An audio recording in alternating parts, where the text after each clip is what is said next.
যাদের ল্যাপটপে অথবা পিসিতে এক্সেল শিট নেই, ভাবতেছেন এক্সেল শিট কিভাবে ইনস্টল করবেন। আবার অনেকেই বলতেছেন এক্সেল শিটের সমস্যা হচ্ছে, ডিলিট হচ্ছে না অথবা কোনো কাজ করা যাচ্ছে না।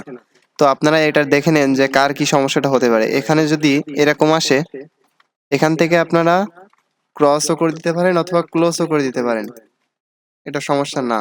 তারপরেও যদি ভেতরে এসে কোনো কিছু ডিলিট না হয়, যেমন এখান থেকে আমি কোনো কিছু ডিলিট করতে পারতেছি না, এখান থেকে কোনো কিছু ডিলিট করা যাচ্ছে না। তো যদি এরকম হয় তাহলে আগে দেখবেন ওপরে কোনো কিছু লেখা আছে কিনা। এই যে দেখেন এখানে আনেবল এডিটিং লেখা আছে, এখানে ক্লিক করার পরে এটা ঠিক হয়ে যাবে।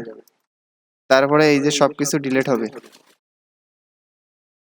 যদি তবুও ডিলিট না হয়, মনে করেন যে ওটা আসেনি তবুও কোনো ডিলিট হচ্ছে না, তো এখন কি করবেন?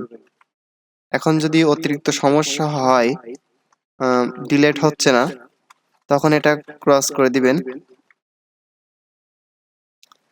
দেওয়ার পরে এক্সেল শিটটাই আনইনস্টল করে দিবেন।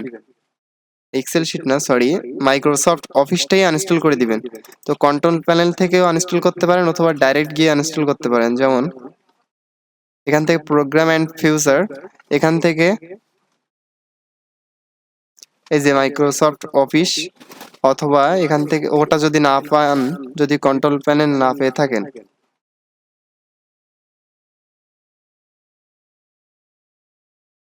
তারা সরাসরি এখানে এসে এক্সেল শিটটা খুঁজে বের করবেন। মাইক্রোসফট, এখান থেকে সরাসরি আনইনস্টলে ক্লিক দিবেন, এখানে চলে আসবে। একই জায়গা, দুই রকম ভাবে দেখালাম। এখান থেকে রাইট ক্লিক, আনইনস্টল, ওকে।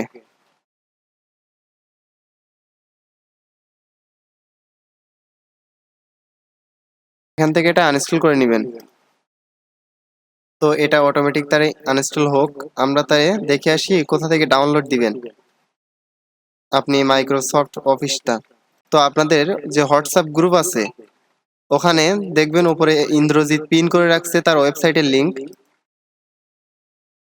এখান থেকে আপনি অ্যাপস এর লিংক পেয়ে যাবেন। এটার ভেতরে গেলাম, এখানে সব রকম লিংক আছে যেগুলো আপনার কাজের ক্ষেত্রে প্রয়োজন। তো বাইরে খোঁজাখুঁজি অথবা কারো কাছে চাওয়ার কোনো প্রয়োজন নেই, ওয়েবসাইট লিংকটা রেখে দেবেন, এখান থেকে সবকিছু পেয়ে যাবেন। এখানে এই যে মাইক্রোসফট অফিস, এটাতে ক্লিক দিবেন। মাইক্রোসফট অফিসে এখানে ক্লিক দিবেন,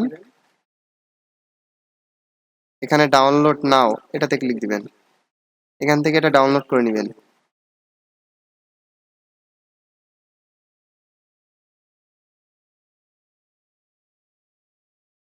তো আমি আনইনস্টল করে ক্লোজ দেওয়ার সাথে সাথে আমার ল্যাপটপ রিস্টার্ট হয়ে গেছে। তো রিস্টার্ট হওয়ার পরে আমি আবার ফাইলটা ডাউনলোড করে নিয়েছি। তো ডাউনলোড করার পরে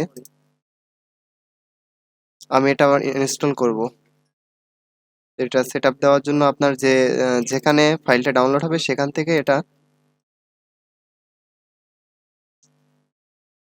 এই যে এক্সট্রাক্ট ফাইল, এটা করে নেবেন।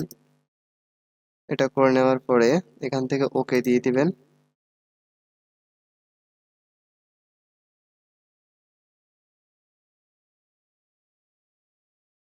করার পরে এখানে আপনি দেখতে পাবেন যে ফাইলটা আপনি যেখানে এক্সট্রাক্ট করেছেন সেখানে ফাইলটা গিয়ে জমা হবে। তো আমার এখানে হয়েছে, এখান থেকে আমি সেটআপ সেটআপ দিয়ে দিলাম, অথবা এখান থেকে এইভাবে রান, ওকে, মানে ইয়েস, ইনস্টল নাও, এটা আমি আবার ইনস্টল করে নিব।